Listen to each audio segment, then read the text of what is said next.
nagustuhan ng judges ang iyong performance. FM.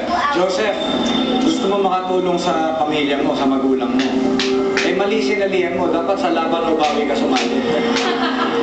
Hindi, pero, yun mo si Joseph, I like his performance today.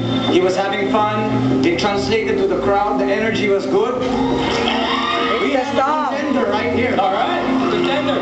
Sus, ang pangit kaya. Mamita. Ito talaga si Joseph pwedeng maging Philippine Idol. Nye. Alam mo bakit? Alam mo bakit? Dahil Dahil kinis ka. hindi lips to lips eh. Kaya, kadiri kayo. Dahil ito, yung magiging kilabot ka ng mga lalaki at saka mga lalaki. O di mag-artista na lang siya.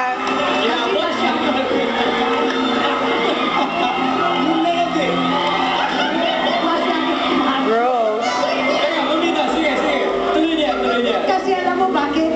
Napaka-macho niya. Talaga. Oo. And you sang very well this evening. Nye. Alright, maraming salamat, Mamita. Kinapos kaya. Mr. C. Joseph, ang hirap magtrabaho, no? May pagiling-giling pa. Pero dahil doon sa ginawa mo, nakikita namin yung sincerity mo at yung earnestness. Ayan na naman yung sincerity na yan. I-remind ko lang yung mga tao nakikinig, actually, maganda yung boses mo. So, keep it up.